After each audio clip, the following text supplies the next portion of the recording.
Hey everybody, welcome back to my channel. My name is MJ Pinky, and today I'm going to talk to you guys about writing retreats and a few tips on how to make yours go down without a hitch. So number one, find people who are passionate about writing to go with you. I cannot stress this point enough. Everybody needs to be super serious about writing and devoting a lot of time on your trip to just writing and nothing else. Number two, those people that you find who are passionate about writing, make sure they're willing to be flexible on cost in case of any emergencies.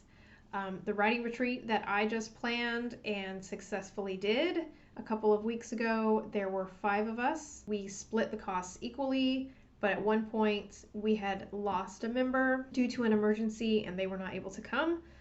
We did end up getting another person to take her place later, so we ended up paying the same amount anyways, but everybody was okay with paying extra if we didn't get another member. So that's a really important point. Make sure you guys are comfortable with the cost and comfortable with being a little flexible with that cost. Number 3, set a deadline to have everyone's payment by and ensure everyone understands that there are no refunds past a certain point.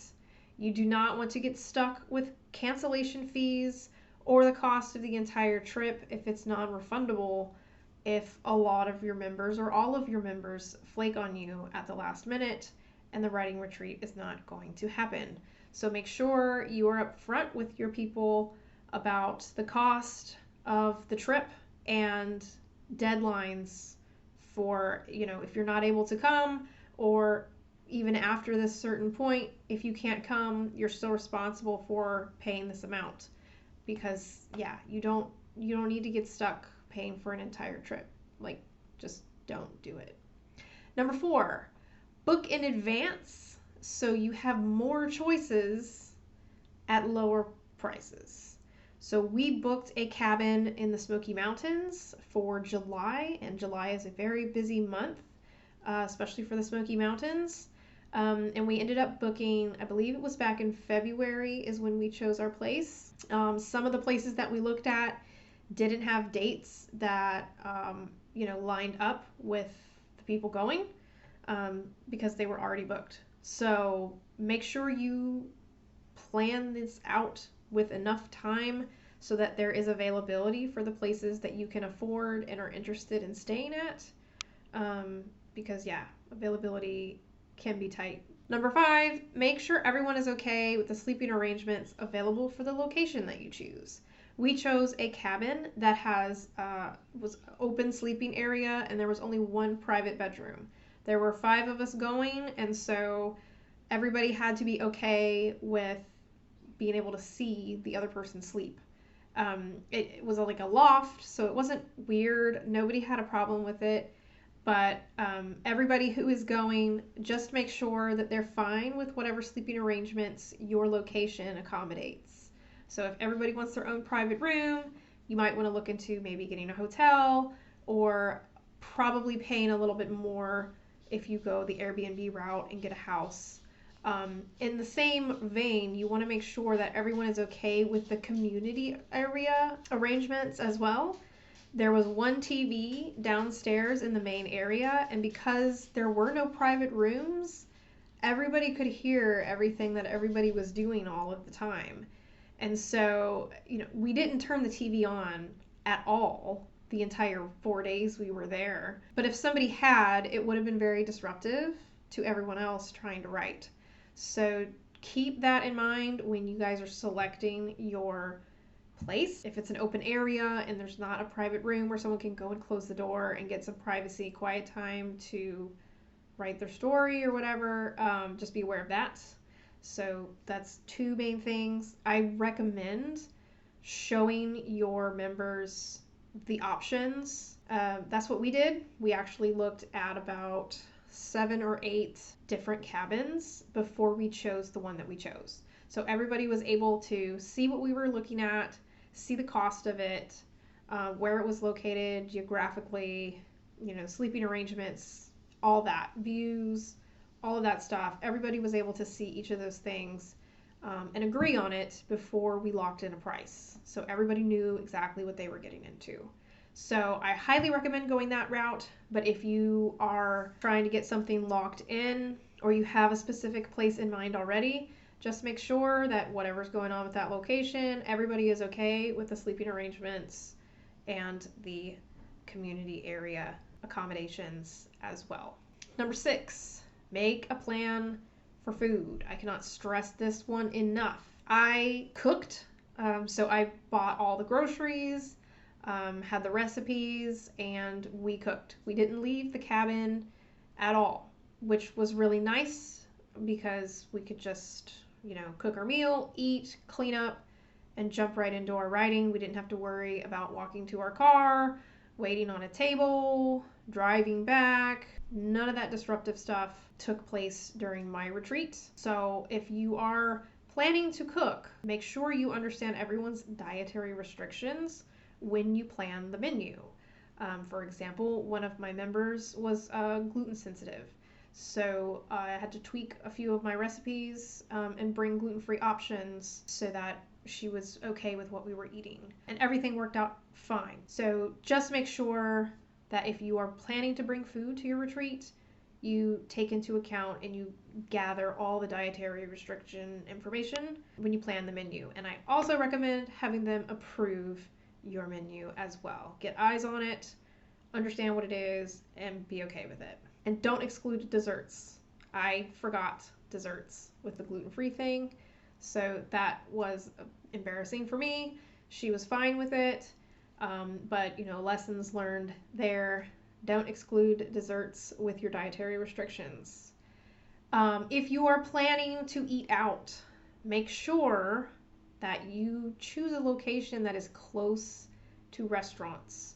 We chose a cabin in the Smoky Mountains, and it was very far from anywhere. So if I had not planned to cook, that would have been a disaster because it took about 30 minutes to get anywhere.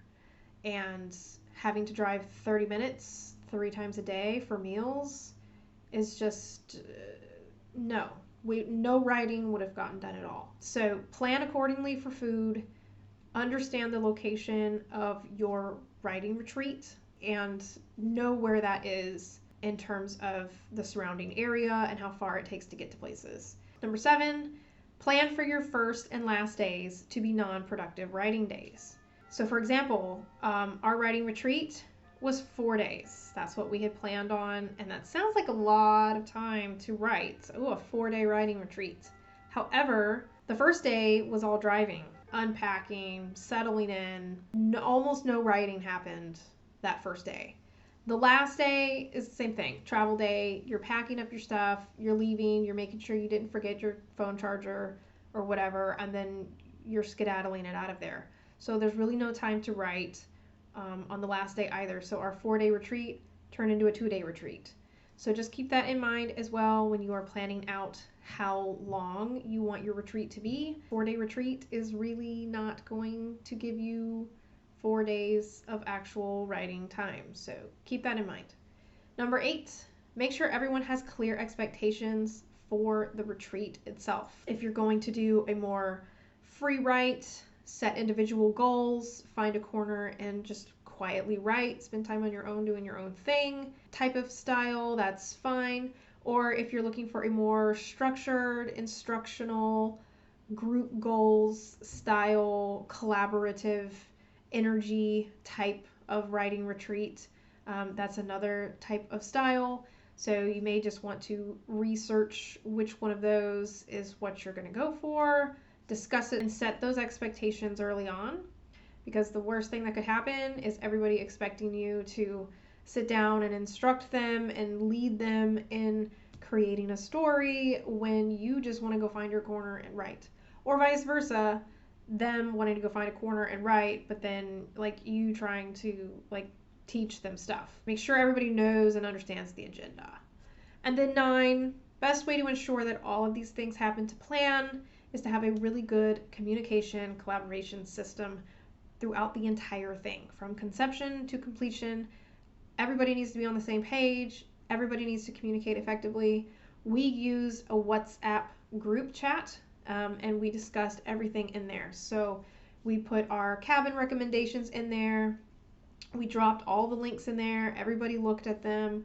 Everybody signed off on everything. We discussed the menu, the budget. I was very transparent with everyone about the budget and the costs for each individual thing, dates and deadlines, and all of that. So make sure that you have a good communication system and that everyone who has said they wanted to go is actively participating in the discussion.